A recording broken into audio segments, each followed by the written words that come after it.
Donc, on a l'énorme chance d'être à l'Hostal Lusitania avec un invité de marque, Guillaume Lopez.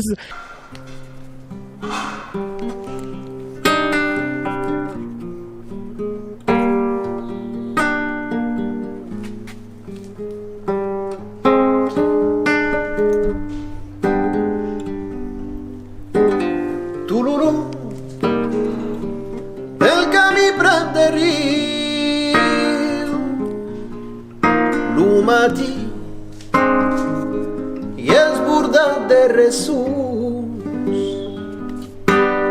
y senten como canta te viu y no canso che virono lai flus re mamma passeggero del tempo ja nam leo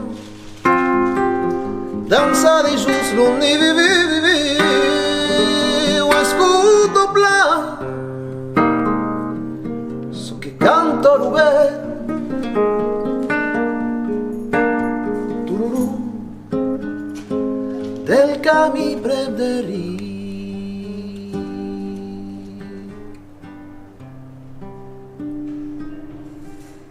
Guillaume qui vient présenter son livre, tiens, tu peux même le montrer, on fait ça professionnel, qui s'appelle Lo Buf del Lup, Guillaume a dire.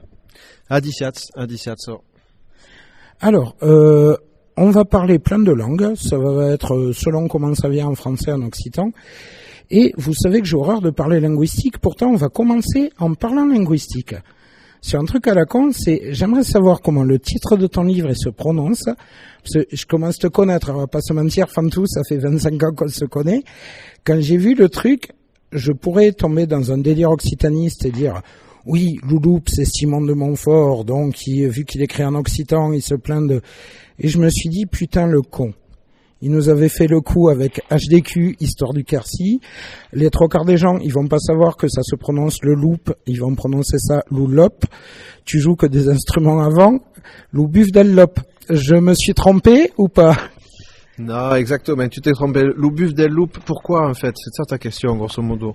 C'est un titre qu'on a choisi ensemble avec Joan Blanc, l'éditeur de Venteral. J'ai eu la chance quand même de travailler en équipe sur ce bouquin, avec mes textes qui existent, que j'écris depuis 2001, il y a 25 ans de textes. Il y a Eric Frage qui m'a aidé à faire certaines corrections et puis qui a écrit la préface. Il y a Alem Suré-Garcia qui a fait la postface. Il y a Bernard Coapé qui a fait les dessins et qui m'a envoyé certains de ses dessins, genre la semaine avant son décès. Et puis il y a Joan Blanc qui a vraiment pris avec Venteral à cœur ce projet-là. Donc ça a été un travail finalement d'équipe. Je te laisse imaginer le nombre de propositions de titres que j'ai pu avoir entre Alem et Eric. Voilà, plus les miens. Donc du coup, Lo Buf del Lup, c'était bien parce que Joan, il voulait qu'il y ait quand même cette idée de souffle, parce que moi je voulais l'appeler Dimon Buff à la base, qui était le nom d'un de ces textes-là, parce que le souffle de la voix, le souffle de mes instruments, voilà, c'est quelque chose qui me représente bien. Louloup, c'est voilà mon surnom, c'est les 3 premières lettres de mon nom de famille. C'est en espagnol, ça veut dire fils du loup. Donc voilà, on a trouvé ça avec, on a pensé que ça me représentait bien avec cette idée de souffle et cette référence au loup qui est un petit peu mon nom de famille aujourd'hui.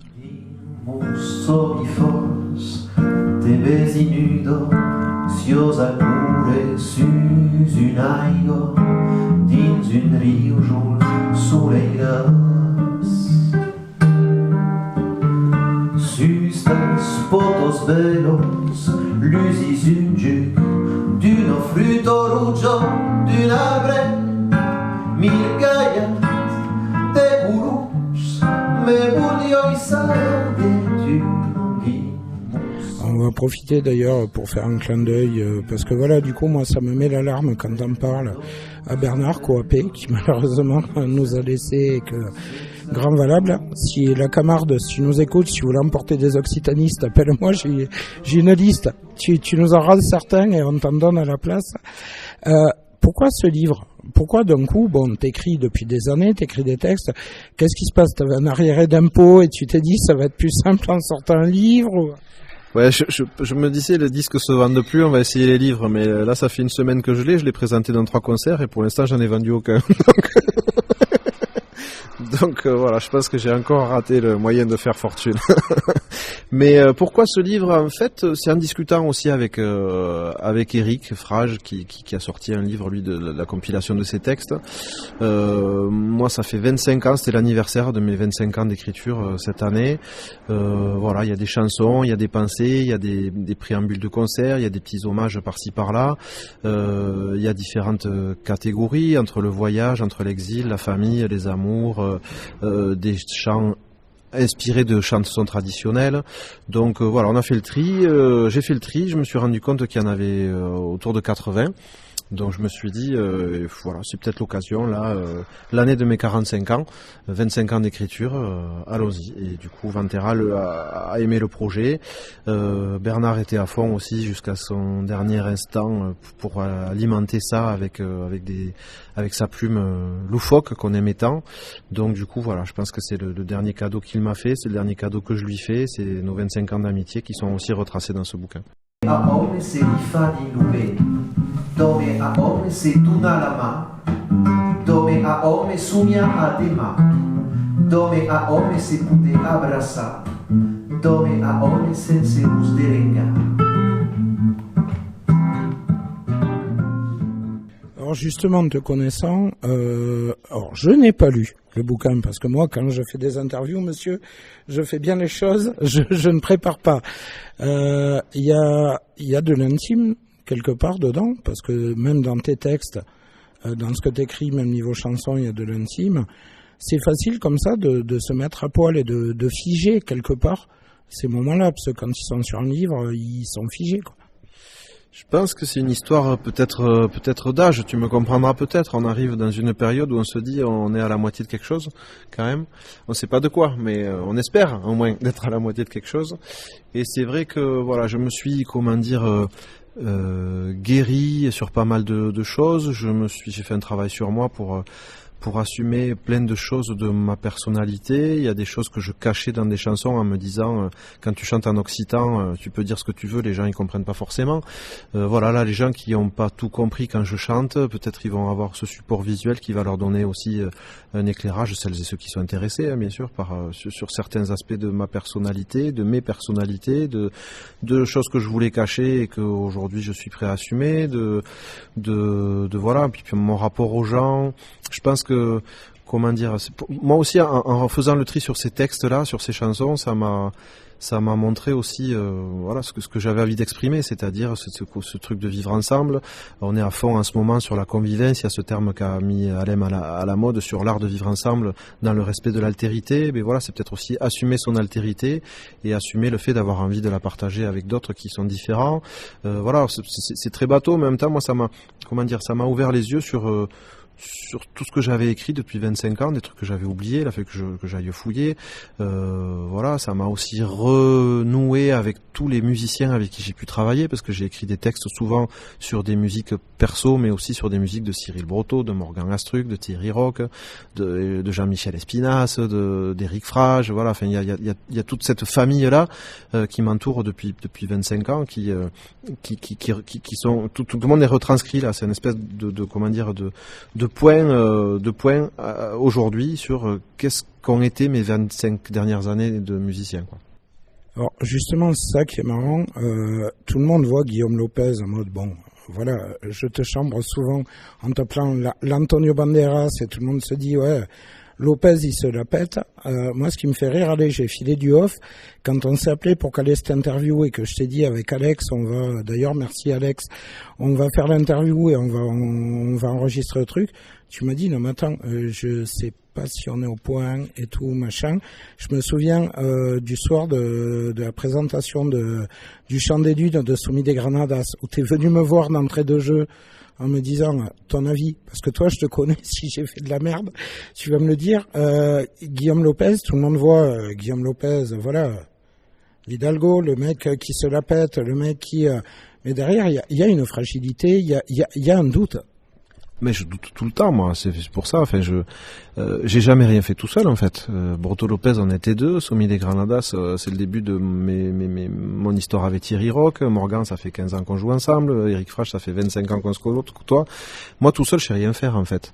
C'est pour ça aussi, ce livre-là, il m'a permis, sur la dernière page, j'ai mis que je dédiais ce livre à tous les musiciens avec qui je crée et je doute. Qu'ils étaient pour moi ma plus grande source d'inspiration, mais voilà, c'est le cas en fait. Moi, je suis stimulé quand j'essaye de faire plaisir aux gens avec qui je travaille, et voilà, pour moi, c'est ma façon de voir ce métier-là. En tout cas, c'est un métier qui est pas du tout solitaire. Moi, je suis chanteur, je suis flûtiste, mais je suis incapable de mettre une grille d'accords sur un morceau. Je suis incapable d'écrire une partition de saxophone, une partition de violon. Voilà, ma musique, elle vit parce que je la partage avec les gens. Et j'ai la chance et le défaut de ne travailler qu'avec des gens que j'aime. Donc quand t'es déçu, t'es encore plus déçu. Mais quand t'es porté par ces gens-là, mais c'est une chance. Moi, j'hallucine de me dire, encore une fois, là, d'un bilan de tous les gens avec qui j'ai fait et je fais encore de la musique, mais c'est une chance énorme. Enfin, s'il fallait que je recommence, je ferais exactement pareil avec les mêmes personnes. Alors justement, tiens, on va parler fantasme. C'est vrai que tu as croisé plein de gens, tu as eu bossé avec des gens comme Claude Marty, tu as eu bossé avec Eric Frage, avec les Ogres de Barbac, avec Moussa Hakim, enfin voilà, on va pas mettre la liste, sinon tu n'auras pas le temps d'aller présenter le disque, le livre, on est encore demain. Est-ce qu'il y a quelqu'un avec qui tu n'as pas encore bossé, avec qui tu rêverais de bosser? Enfin, une ou plusieurs personnes? Oui, il y en a plusieurs, effectivement. Déjà, pour moi, le chanteur qui me bouleverse le plus, qui est mon grand idole de la voix, c'est Diego El Cigala. Voilà, c'est quelqu'un avec qui j'aurais vraiment aimé chanter un jour, mais bon, je pense que ça sera pas possible parce qu'il est beaucoup trop cher pour moi. Mais voilà, c'est vraiment quelqu'un qui m'a vraiment beaucoup inspiré dans les brassages et les mélanges, justement. Voilà, c'est un chanteur de flamenco de grand talent et qui a travaillé beaucoup sur les musiques cubaines. Donc on est quelque part dans cette draille-là de mélange et d'avoir envie de découverte. Dans les chanteurs occitans ou de par chez nous, j'ai fait divers essais pas complètement poussés avec Manu Théron par exemple. Je me dis que c'est quelqu'un, à chaque fois qu'on chante dans des bœufs, j'ai beaucoup de plaisir, mais on n'est jamais arrivé à quelque chose d'abouti. Peut-être un jour, Manu, si tu m'entends, un petit appel du pied. Et puis là, je suis très content parce que je commence à travailler avec une chanteuse que j'aime beaucoup, c'est Émilie Manesco, qui chante notamment dans Daunos Décor, qui est professeur de chant au conservatoire de Tarbes. Et voilà, c'est mélanger les voix, c'est quelque chose que je découvre parce que ça fait 25 ans que je chante plus ou moins tout seul. Là, avec mon projet Enlaces avec les Argentins, j'ai beaucoup pratiqué la polyphonie argentine, donc ça me redonne envie d'essayer de pratiquer la polyphonie en Lingo Nostro. Voilà, alors justement, sur ce côté musique, moi, il y a un truc qui m'a toujours fait rire, c'est que les gens, ils me disent, ouais, mais regarde, Lopez, il fait 45 projets, c'est jamais dans le même style et tout, machin. Il cherche un truc qui marche. Et je leur dis, ben non, en fait, Guillaume, je suis sûr que le matin, il se lève, il se brosse les dents, il y a la radio qui tourne, il entend du dub, il se dit, tiens, ça me donne une idée, ça peut sonner, tiens, si je monte un groupe de dub, je me trompe ou pas? En fait, il y a de ça quelque part, c'est-à-dire l'envie de découvrir, parce que voilà, la musique, je dis toujours, en plus on est filmé, donc que ça, je sais le faire et qu'il y a personne qui va me dire que je le fais mal. Mais par contre, tout ça, je sais pas le faire et j'ai envie de l'apprendre. Et du coup, c'est quelque chose pour moi qui est hyper important parce que il y a des tas de choses. Mais au-delà de ça, moi j'ai envie de travailler avec des gens, comment dire, qui m'inspire. Ça rejoint ce qu'on disait tout à l'heure. Par exemple, le dernier projet en date que j'ai, c'est Perquepas avec Simon Portefeuille à la batterie et Étienne Manchon au clavier. Étienne Manchon, c'est un musicien que j'ai vu sur scène faire du jazz, faire du classique, faire du baroque. Et avec moi, il joue des claviers, il fait du jazz rock dub. Voilà, et c'est quelque chose qui m'a touché parce que j'ai senti qu'il y avait, comment dire, une espèce de respect mutuel et l'envie de l'un d'aller vers l'autre et réciproquement. Mais du coup, voilà, moi, comment dire, mes différents projets, c'est parce que cette boulimie de projets, c'est parce que j'ai pas envie de passer à côté d'une belle relation humaine, je pense. Alors pour finir, là, donc on l'a dit, ce soir tu présentes Loubuf del Loup, le livre. La suite des projets, c'est quoi? Il y a un tome 2, il y a des disques et des projets musicaux, il y a Guillaume Lopez la BD, Guillaume Lopez la sitcom. Comment ça se passe? pas, on va demander à Amic s'il a pas une idée, un concept, Amic Bedel. Alors là, les projets à venir, c'est déjà la tournée Adelante avec Moussé Hakim et Serge Lopez en différentes formules, mais en tout cas, on a des dates qui arrivent, dont le 24 septembre à Saint-Pierre-des-Cuisines, organisé par Loustal notamment, ou le 29 août à Pêche-Beaunieu pour le 31 notes d'été, la soirée de clôture du festival du département.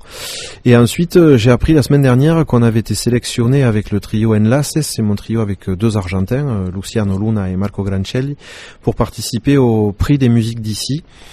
C'est un prix qui est organisé par une association parisienne où ils écoutent 300 groupes, ils en sélectionnent 5.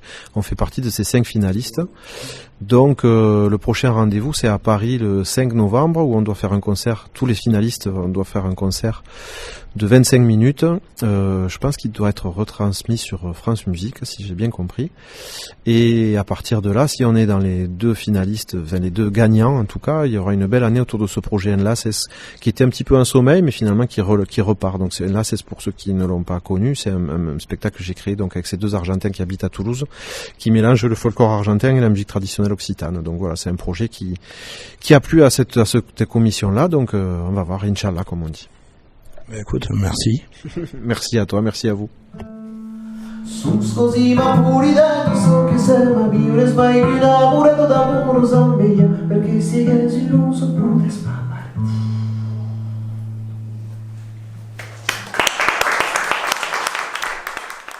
À la bête, signe à la sortie del livre Le Buff del Loup de Guillaume Lopez, un livre qui est préfacé par Eric Frage et post-facé par Alain Suré-Garcia. Esatto, in un momento ero un po' per fare la Liga Su a Melulup, quel famoso loop, perché come travailla l'Urodaro sul livre entre Toulouse et Saragossa, donc il y a un film, une dynastie des loops, che normalmente vengono qui de Gascugno, che passano a Navarra, che s'appelle Liop, de Kopskia, et qui vont passer à l'arabe, qui s'appelle Lioub. Donc, c'est une dynastie complète à quel nom de loup. Et donc, c'est ça que m'avait un peu intéressé à qui sont bien de faire la Liga Zu, mais loup, fils de, hijo de Lopez, hein, hijo de Lopez. Donc, après, per aquel a fait des recampements de poèmes, io l'avais seguit un peu, ell m'havia seguit del seu costat, penso que havia escrit com poesia, donc sui de mori attentiu tot a ce que fa. Alors justement, le loup, il y a même une loupe ici, c'est des bons loups, parce que bon, le loup est retabé les skies des Simon de Montfort, qui c'est des loups qui sont plus là au positif. D'accord. Ah, il y a des loups négatifs, t'avais al costat navarrès ou al niveau gascou. Donc, és una filiació, e una filiació transpireneo, ce que per io és una causa fondamentale. Est-ce que tu faguet placer justement de butar une boussi la main dins aquel livre en faguent la postface? Oh, mais io mi pla la postface, se fa pas souvent d'accord. Donc, mi pas trop d'estre en avance en general, et donc de treballar tots un pau en amiros, un pau amagados aquí, és a prep. Donc, aprenem tots un qui com mai veleu a prep. Oui, c'est nous derrière per poder dire, bon, vous êtes enganat, ça baisse des brembataco, hier ou là il trappe. Non, mais bon, mais pensi que io he après de causa, també, en llegissent d'aquí sus poemes, que, bon, ce sont des poemes per essere cantats, donc sono des cançons. És un peu diferent de la poesia, també, perché hi ha de poesia che es pas faccio per essere cantato come la mia, e il cam penso de prene pas une cançó, un poema meu, de cops que hi ha los canto pas, és a los murmuliar simplement aquí su seno, e aquí passo millor també. Alors, justement, fa donado que Guillaume et tu vous seguissets, y has bailat molt de conseils. S'il y a un conseil que n'auria pas encore bailat à Guillaume Lopez, de qu'un sérieux? És un consell que s'és baliat a Amalia Rodrigues. Amalia Rodrigues, cantaire popular portuguesa, etc. Bon, è partito de l'EN, era militant popular, e si metió a cantar per vivere in los cafés aquí de Lisbona. E aquí è stato remarcato per dire, ma tu hai una blusa aquí de fado, te cal continuar. E tutta sa vita ha cantato lo fado, a me la metteis un po', sai se conosci lo fado, sono un po' dei d'amours che sono buoni, dei spirits in generale. E dunque, un son, ero già conosciuto a livello internazionale, ha riscontrato un tipo che gli ha detto, attenzione, vas cantare de fado tutta ta vita a tal e de ripetere la scala, de ripapiare un po' lo fado. Est-ce que conosci los poetas portugueses? E lo conosci pas. Allora, gli ha fatto conoscere dei poeti portoghesi e ha cominciato a cantare la poesia portoghese. E è stato un po' differente, ha qua differenziato. E poi si è messo a composare delle poesie alla fine della sua vita. Dunque, qui è ciò che mi interessa e mai di lo tragitto qui son cammino menale. Oui, tu t'avais la poésie, continue d'écrire. Nous disions tout à l'heure, fort micro, boum, adar, so qu'espla, escribi, pel plaisir, même foot si espace publica. On peut dire ça, à 93 ans, sul livre, dunque, può continuare. E beleu che può arrivare mai di pregundu. Beleu. Écoute, tout ce que tu désires et faire une lupune d'imminence. Si t'es bas, si soyez encore d'acquis. Beleu qui se la smaiteu.